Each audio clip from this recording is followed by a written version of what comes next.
Ladies and gentlemen, welcome to this electrifying episode of the Jennifer Hudson Show, where the energy is always high, the laughs are plentiful, and the surprises keep coming like a funky bass line you can't shake.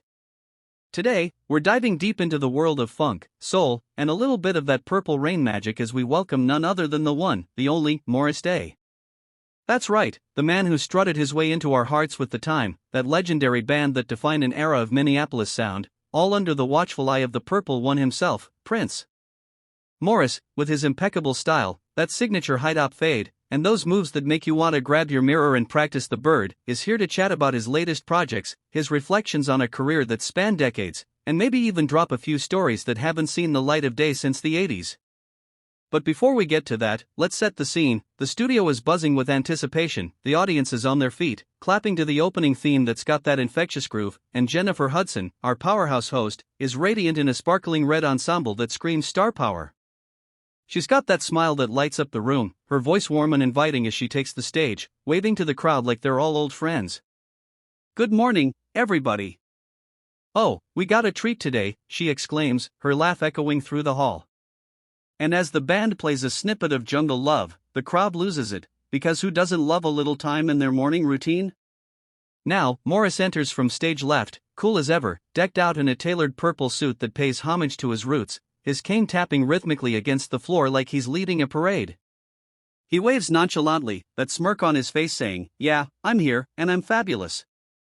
As the conversation deepens, Jennifer Hudson masterfully guides us into the heart of Morris Day's journey, from those gritty beginnings in Springfield, Illinois, where a young Morris first picked up a drumstick and felt the rhythm call his name like a siren's song.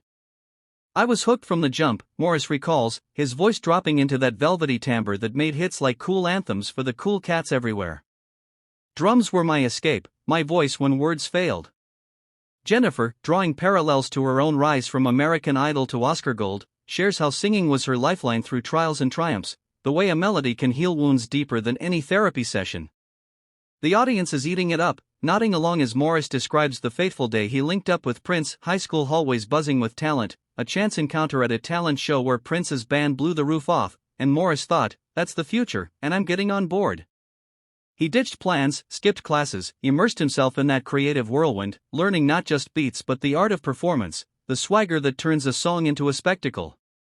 Jennifer's eyes widen. "Prince saw something in you, huh? That man's genius was spotting diamonds in the rough." Morris leans back, cane propped like a scepter. "Oh, he did more than see it, he forged it." Late nights in the studio, him on guitar, me on skins, building layers upon layers until it sounded like nothing else on earth. The stories flow like fine wine, the Purple Rain tour antics, where wardrobe malfunctions became legendary tales, the rivalries with other bands that fueled fiercer grooves, the way 1999 parties raged on well into the new millennium in spirit if not in name. But then, Jennifer, ever the insightful host, pivots to the elephant in the room, the lawsuits, the band disputes, the way the Times name got tangled in legal webs after Prince's passing. Post-break, the vibe in the Jennifer Hudson Show studio is electric, the kind of charged atmosphere where every glance and gesture feels loaded with potential fireworks. Jennifer, refreshed and radiant, dives right back in with a stack of fan questions pulled from social media, her enthusiasm infectious as she scrolls through her phone. "Okay, Morris, this one's from @FunkFanatic87, what's the wildest thing Prince ever made you do on stage?" She grins, knowing it's a softball lobbed straight into Morris's wheelhouse of anecdotes.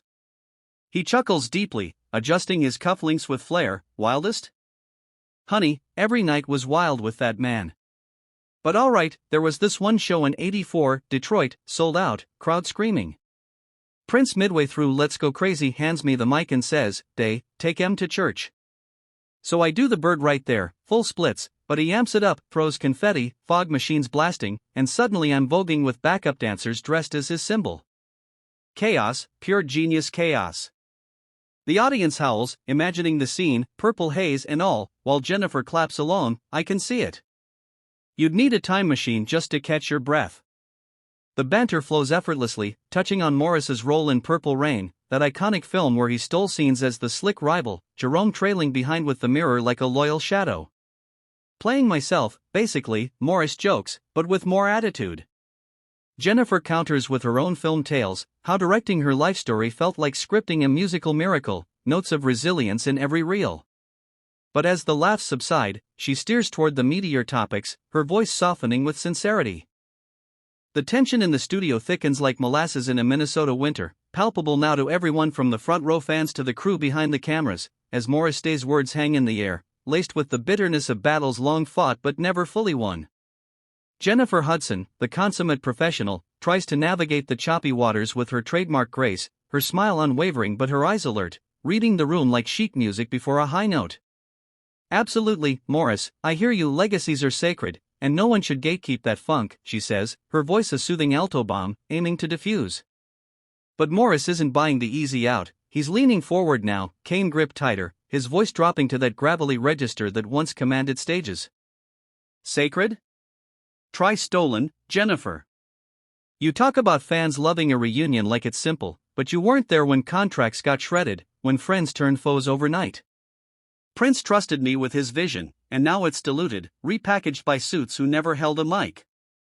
The audience shifts uncomfortably, whispers rippling like aftershocks, some nodding in solidarity with the icon, others glancing at Jennifer, wondering if this is scripted drama or spontaneous eruption. Jennifer, drawing on her own well of industry scars, from label disputes over her gospel soul to the cutthroat world of Broadway, responds with fire tempered by empathy.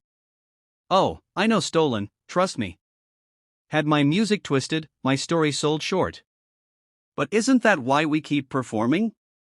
To reclaim it, loud and proud?" Her words are a plea wrapped in power, but they land like a spark on dry tinder for Morris, who's now on his feet, pacing the small space between chairs with the energy of a caged lion. "Reclaim? Easy for you to say, Miss Oscar, Miss EGOT in the making. You got the fairy tale arc idol to icon." In the heartbeat of silence that follows Morris Day's retort, the Jennifer Hudson Show studio feels like the eye of a hurricane, deceptively still, but vibrating with the aftershocks of the verbal volley just unleashed. Jennifer stands tall, her breath steadying, that Oscar-winning poise kicking in as she processes the hurt laced in his words, her mind racing through responses: apologize and pivot, double down on dialogue, or let the moment breathe? The audience, a sea of wide eyes and held breaths, mirrors her tension, some leaning toward Morris in empathy for the underdog narrative, others rallying silently for Jennifer's unyielding authenticity. The band, wise to the rhythm of real life, eases into a neutral hum, a soft keyboard melody that whispers reconciliation without forcing it.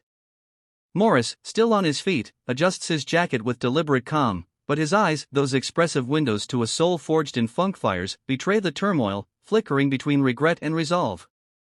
"Look, Jennifer," he starts, voice softer now but edged, "I ain't here to school you.